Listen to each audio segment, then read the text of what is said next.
Greetings, everyone. I'm Eric Chen, a product marketing manager for HPC and AI storage. I'd like to welcome you to today's discussion about the AI development cycle and the factors that affect it. I'm joined by a distinguished panelists, set of panelists, Bob Cravella with Nvidia Corporation, Barbara Murphy from WekaIO, Rob Davis from Mellanox, and Sean Kerr from Hewlett-Packard Enterprise. We're here today to discuss the AI development cycle. AI is becoming real. Growth estimates vary widely, but I don't think there's any doubt that we're going to see double-digit growth rates for the next couple of years, and that AI will be a driver in many industries. Here at HPE, we're seeing a variety of use cases. Just to go through a couple of these, we're working with a financial services customer with fraud detection and prevention, where they're trying to build and train models to help look for account fraud. We're working with a cybersecurity customer to help use deep learning techniques to analyze patterns in their network data to help with predicting when the next cybersecurity attacks will happen next.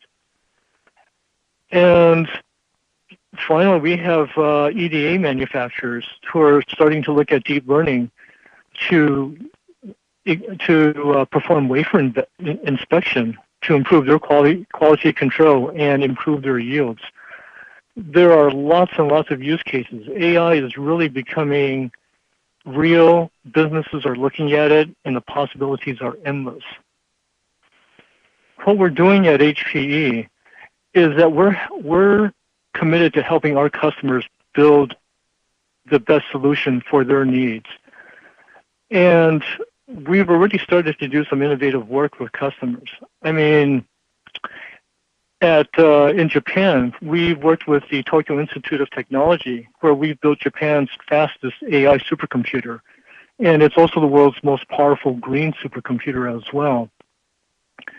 At Pittsburgh Supercomputing Center, we're helping them to solve some of healthcare's biggest challenges. They're using this technology to look at cancer genomics, at chronic lung disease, at brain dysfunctions, things such as autism and schizophrenia. So this technology is really being used to solve a lot of big problems. Now, what HPE can do is to help our customers develop complete solutions. It's the end-to-end solution that is really important and offers the best performance and something that's scalable and will help grow with the customer's requirements. We don't just offer the hardware. I mean, you can see that here. We offer networking, we have storage, we have the servers. But what's important is that we've also offered the AI cookbook, which provides benchmarking results to help customers determine what combination of hardware and software they need for their workloads. And I think it's important to stress that HPE doesn't do this all by itself. We can't. And so we work with a set of partners to help create an ecosystem around our products to be able to provide a complete solution. We work with industry leaders such as Nvidia and Mellanox, and we also work with companies that offer exciting new technology, such as WekaIO. Now, what we've done recently is that working with our partners, HPE, in conjunction with Nvidia, Mellanox, and WekaIO, have created or have run through some benchmarks to explore how best problems can be solved, how the AI development cycle can be shortened. And we've actually written a white paper covering the results of those benchmarks. But to take a step back and just to level set everyone, I'll do a quick overview of the deep learning development cycle. And I think what we've recognized is that data is at the heart of AI. I mean, data is central to the deep learning development cycle. Without data, nothing can really be done. And so what we've done with this diagram is just to give a high-level overview of how data flows throughout the AI development cycle. It has to be gathered, it has to be pre-processed, and once it's pre-processed, that data can be transformed into a data set that can then be used to help train a deep learning model. So as can be imagined, storage plays a major role here in the sense of you need storage to store the data, and you need storage to provide I/O to all the compute servers that need access to that data. And then the other thing is, if you have storage and you have compute, well, you have to connect them. So then there's an additional emphasis on the network as well. Now, something we've noticed with this development cycle is the focus has been on training, and rightly so, because you need training to be able to create a model that you can use for production scenarios. But something that also needs to be kept in mind is that after you train a model, you need to validate it with inferencing. And this is really just like software development in the sense that when you create an application, you have to QA the application. And essentially, with a deep learning model, before you release it to production, you have to test it for its reliability, for its performance, and for its accuracy. Inferencing also plays a role in the continuing refinement of models. Companies don't just release a model. Again, it's like software. You release a model, you want to refine it to make it better over time. I'd like to open this up to the panel. What has the panel seen in regards to this deep learning development cycle? How do you see customers building out their AI infrastructure to help handle this development cycle? Bob, do you have any thoughts on this? Sure, thanks.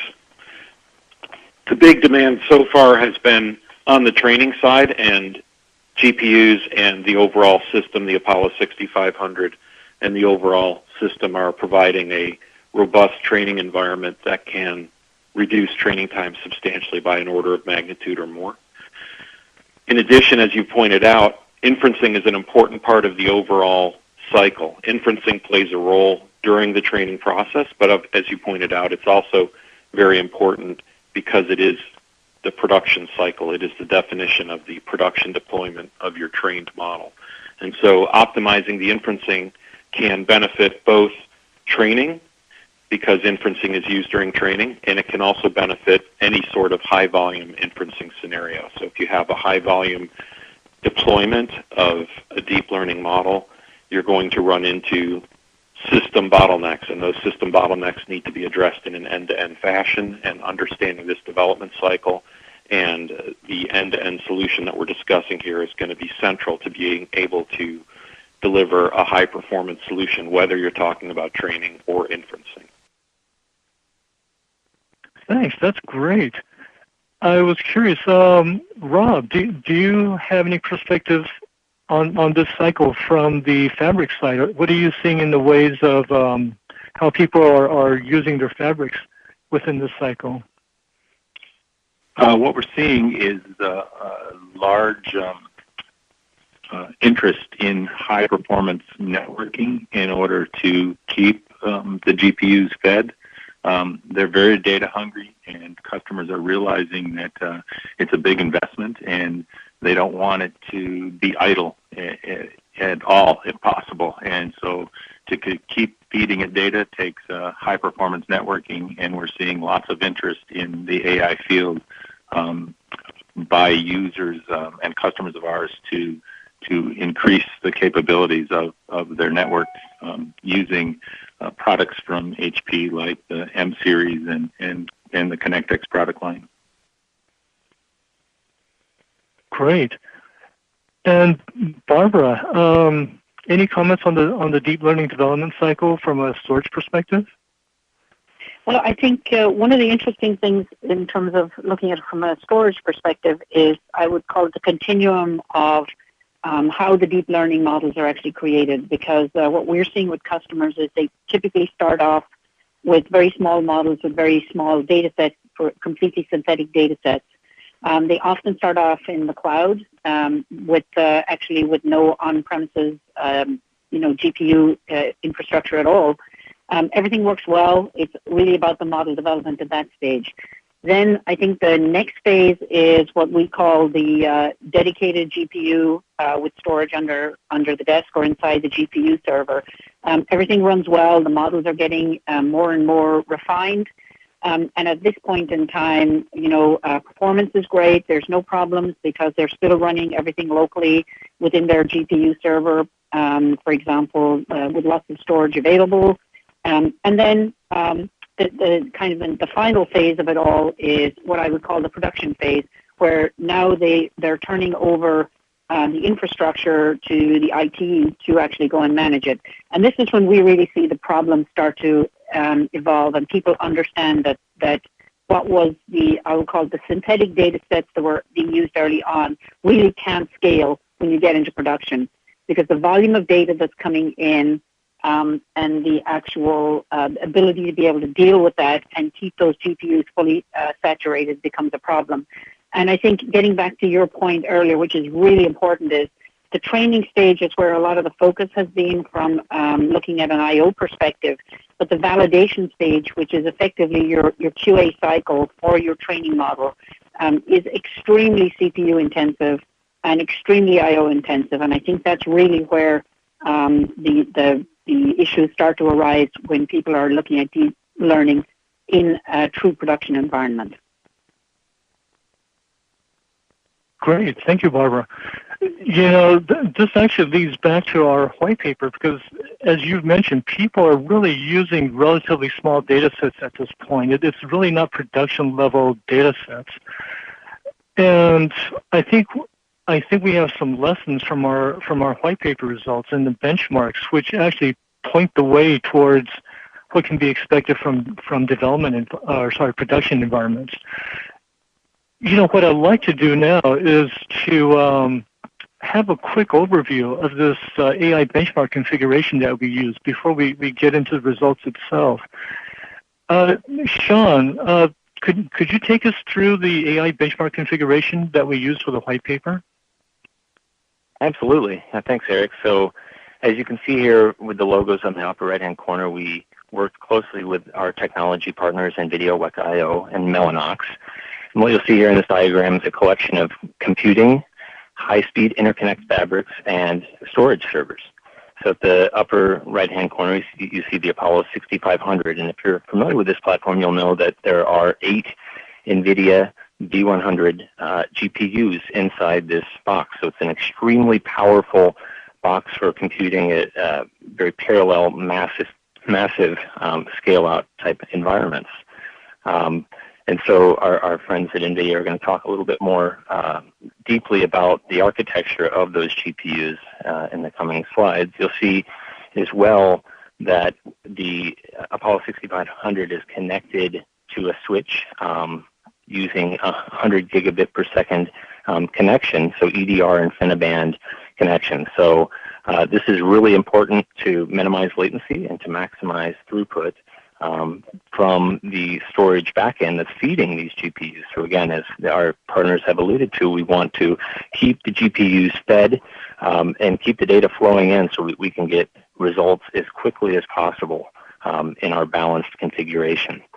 And then you'll see as well DL360 Gen 10 servers. So what we did was we put Connect to X5 adapters in here, and we put 4 in NVMe SSDs per server, so a total of 32 NVMEs in the configuration. So again, this is very low latency, latest and greatest technology to optimize IOPS, optimize bandwidth to the GPU cluster.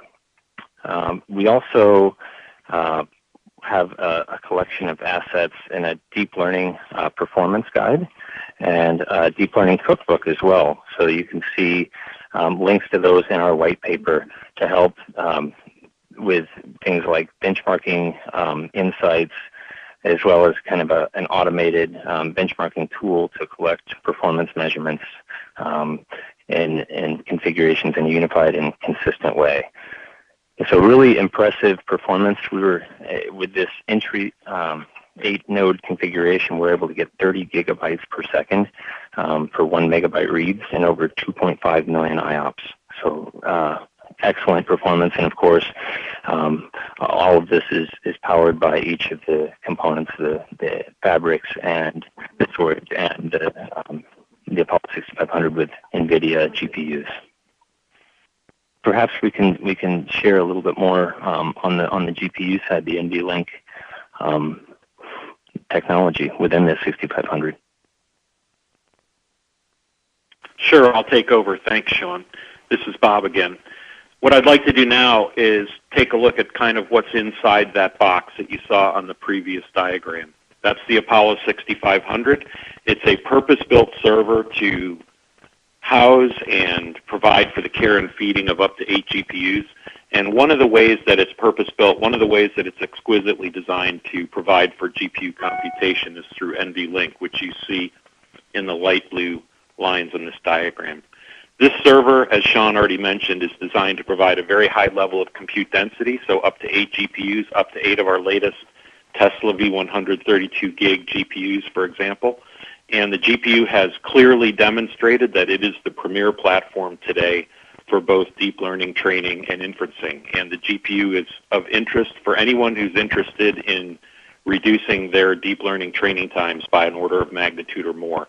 That's the level of compute horsepower and capability that GPUs bring to the deep learning and AI computing scenario.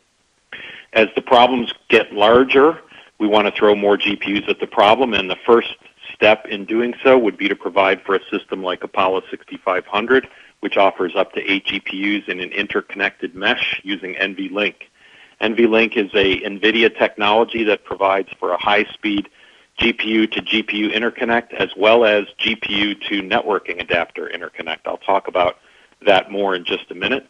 But for the GPU to GPU interconnect, this NVLink fabric or mesh allows GPUs to exchange data with each other very rapidly.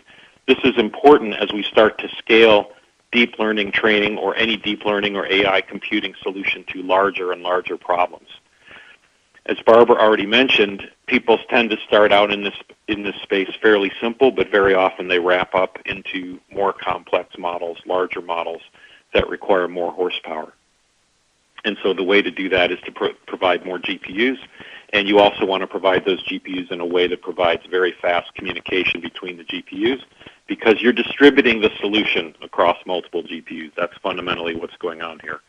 So the 6500 is really a very carefully designed box designed to provide this environment for the GPUs so that they can operate in their most efficient and fastest possible way to solve deep learning and AI computing problems. As I mentioned, and as Barbara mentioned, these problems tend to get larger and larger. We're interested in larger problems as we're trying to solve problems with more accuracy or to tackle new types of scenarios where we're trying to apply deep learning or AI computing in order to solve a new type of problem. Those types of drivers push the developers in this space to come up with larger and larger models which require more compute horsepower. And so once you exceed the compute horsepower of what you can provide in a single 6500, then you might want to think about providing multiple 6500s. And when you do that, or when you start to look at the implications for storage that this deep learning solution is demanding, then you immediately look to the networking. So with that, I would like to turn it over to Rob because the networking is what ties all this together. Thank you, Bob. So what we're showing here is that whether the storage is local or remote, and remote is network storage, it doesn't affect the performance of the AI solution.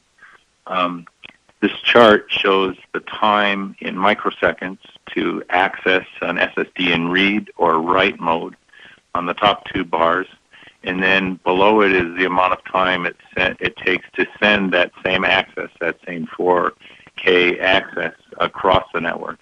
So you can see the network speed versus the SSD speed is really irrelevant. Even though SSD performance has improved dramatically with the advent of the new NVMe interface, replacing the legacy hard drive interfaces that were prevalent on SSDs when they first came out, like SATA or SAS. The network performance has advanced even faster. Whether it's 100 gigabit InfiniBand that Bob talked about, or 100 gigabit Ethernet, they're both widely available, and there's 200 gigabit already announced and on the way. So on top of that, there's also been advancements in the storage networking protocols. We have technologies like NVMe over Fabrics taking that very high performance new NVMe interface and putting it across the network using RDMA protocol, which is the basis for an InfiniBand system, or Rocky protocol, which is RDMA over Ethernet. With these new protocols and faster network speeds, we can easily keep the data-hungry GPUs fed from across the network. And the advantage of networking the storage for AI is the ability to, as Bob was saying, to scale to bigger and bigger problems, which takes more and more data. There's also other advantages, like if you want to use your AI system for multiple problems, it's very easy to switch problems with network storage because you don't have to make sure that data is loaded.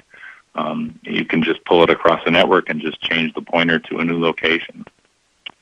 On top of these protocols and high-performance network technologies, also is the requirement of storage management software. And the Weka solution is perfect for that. And with that, I'm going to turn it over to Barbara to give you the details there. Great.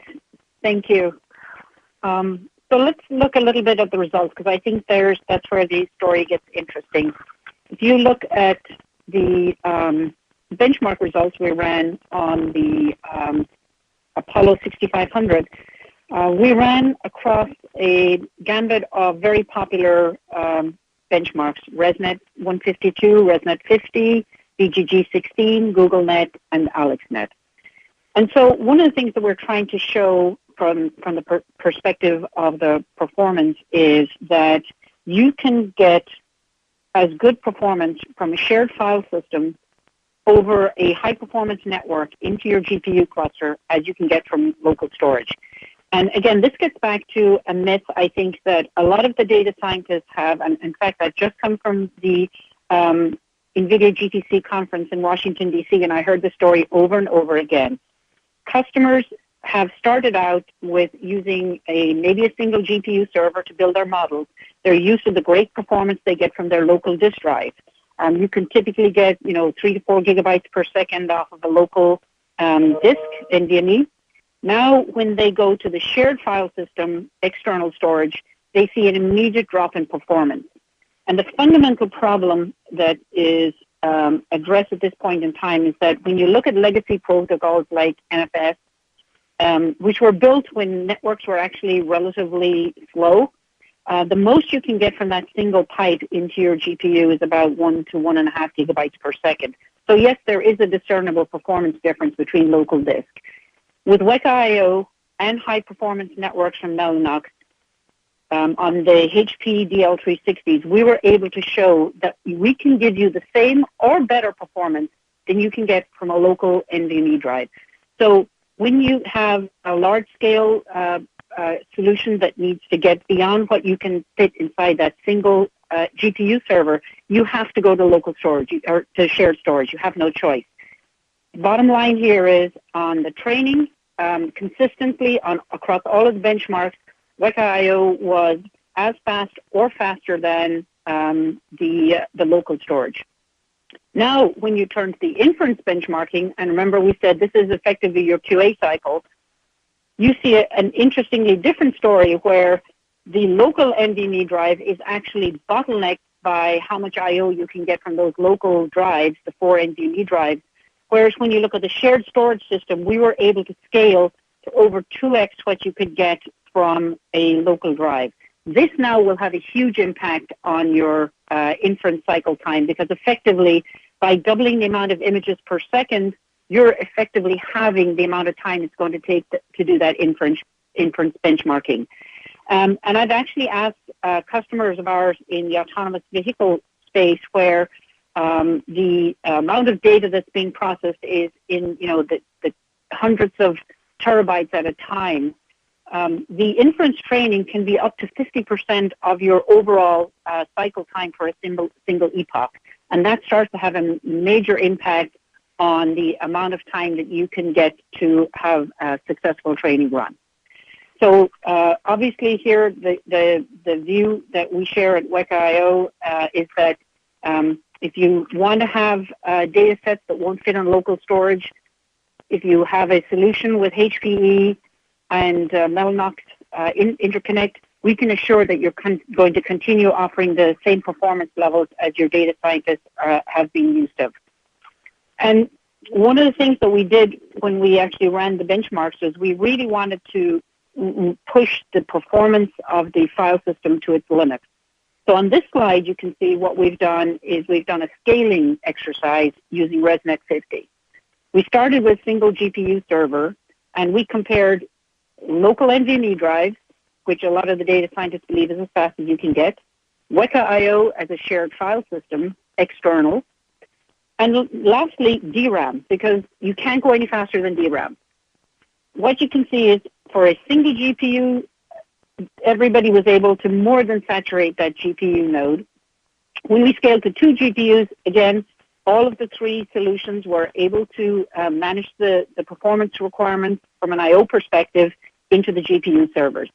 Now when we scale to 4 GPUs, you start to see a differentiation between what the local NVMe drives could do and what DRAM could offer as well as WekaIO. So WekaIO managed to keep up completely with DRAM. And then when we scaled all the way to 8 GPUs inside a single server, you can now see that you have a huge performance gap on local drive. DRAM obviously was the fastest. It did over 50,000 images per second. But WekaIO managed to actually do over 41,000 images per second, almost keeping up with the speed of DRAM. And again, this is as an external shared file storage system. So it proves that, local drive is not the solution when you've got a lot of data. An external storage system with a high-performance networking and NVMe can offer almost as good as you would get from the best of the best, which is DRAM. That's really exciting stuff, Barbara. I think this truly shows that the chain is only as strong as its weakest link. And I think a parallel to that, too, is that when people are considering their infrastructure for AI, they need to look at both the inference side as well as the training side. I think there needs to be a balance there as well. But everything that's been discussed is pretty exciting, and I'd like to find out what everyone thinks about a production, or what you're seeing for production deep learning requirements. Wanted to circle back to Bob. I'm sure that with all the work Nvidia has been doing with GPUs, what are you seeing now from customers in terms of what they need for production deep learning? Thanks, Eric. It's been mentioned a couple times already, but I'll say it again. One of the driving forces in this space, both from a development perspective and a deployment perspective, is increasing complexity, especially increasing model complexity. In addition to that, another driving force is simply more data. More data comes into play when we look at various data sets which may be huge to begin with, like medical imaging data sets, and it also comes into play when we tackle problems where we're trying to increase accuracy. And one of the characteristics of this data-hungry algorithm called deep learning is that you can put more data into it, and in many cases, you can get more accuracy and robustness out of the algorithm as you train it on more data.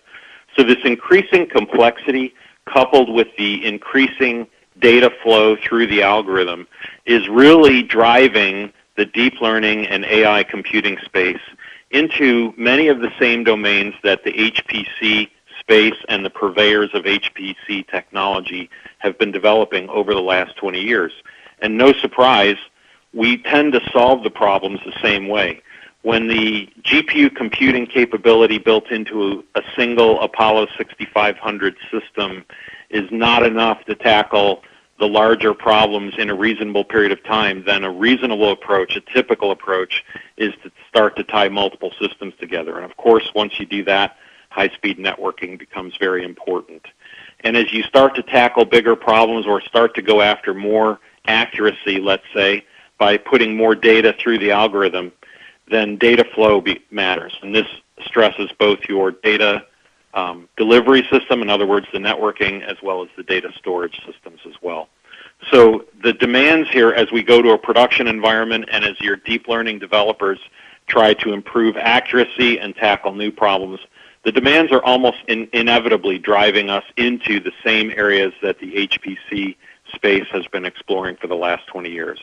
And companies like HPE, Mellanox, and now WekaIO are developing novel and high-performance solutions to address all of the problems that were existent in the HPC space and that we're now running into in the AI and deep learning space as we tackle bigger and bigger problems. That is a great summary, Bob. Wanted to just ping the others quickly to see if they have any other comments on what they're seeing for production deep learning requirements. Rob, any input on this? What are you seeing in terms of production requirements? So I think Bob hit the nail on the head when he said that AI is pulling from the HPC world, and as the leader in HPC networking with our InfiniBand technology for many, many years, what we're seeing is really a whole new customer set outside of the HPC space that's focused on AI, pulling that networking technology into their data centers. And the requirement of the vast amounts of data is perfect for that technology, which is very high performance for moving that data into the AI environment, the GPU environment, but also the low latency characteristics of the InfiniBand technology is also perfect for an AI environment where interfacing between multiple GPU nodes across a network is most effective as you bring the latency down, so those GPUs are not waiting around for the data they need to work on their problems. Yeah, that makes a lot of sense.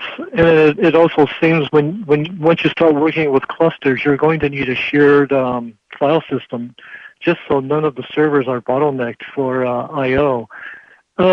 Barbara, any final comments on production deep learning? Well, I think maybe the best thing is to give you a direct quote from one of our customers who's in the deep learning space and we're talking tens of petabytes of data that needs to be processed for their training models. It's in the autonomous vehicle space. He said the number one rule is whatever you do, don't try to move the data. In other words, what that means is you have to have a design philosophy from day one whereby you end up with your single data catalog that is accessible by all of the compute infrastructure you need. So you're really bringing the compute to the data versus the other way around. And I think from a design perspective, that means you have to have massive scalability from day one. You have to have the ability to have very low latency, high performance networks because you're bringing the compute closer to the data. And also you have to have back-end scalability to be able to manage tens of petabytes of storage. So looking at integrating technologies like object storage into the overall platform. And it has to be presented to your compute infrastructure as one seamless application. So bottom line is, for deep learning, this really does require people to take a step back and look at new and innovative methods of designing their whole infrastructure from day one so that it can scale as the business scales, because ultimately the data is where the value is. It's your currency. It's what you need to have absolute access to at all points in time, and it needs to be held securely. So I think that's really my fundamental view, is that You can't use the same tools you were using 20 years ago to be able to solve the problems of deep learning. And a great point, is that the customers in the HPC space have been dealing with this problem for 10 plus 15 years. They understand what was required to be able to do massive scale innovation. That's actually led to an awful lot of the stuff we have today that's in general production environments. And I think that's the bottom line, is that you have to look at what they learned 10 years ago and apply that to the new modern infrastructures for AI and deep learning. Great. Thank you, Barbara. And I'd like just to close, again, with a reminder that HPE is delighted to work with all of these partners in bringing our customers the best AI solution. And I think, as we've shown, a chain is only as strong as its weakest link. You need to consider all the elements within your infrastructure to make sure you get the best performance. And then on top of that, HPE can also help guide you in terms of building the infrastructure through our cookbook, through our competency centers, and providing the guidance, the overall guidance to craft the best solution. I'd like to thank the panel again. Thank you, Bob. Thank you, Rob, and thank you, Barbara, and Sean as well. And I'd like to close this webinar. Thank you.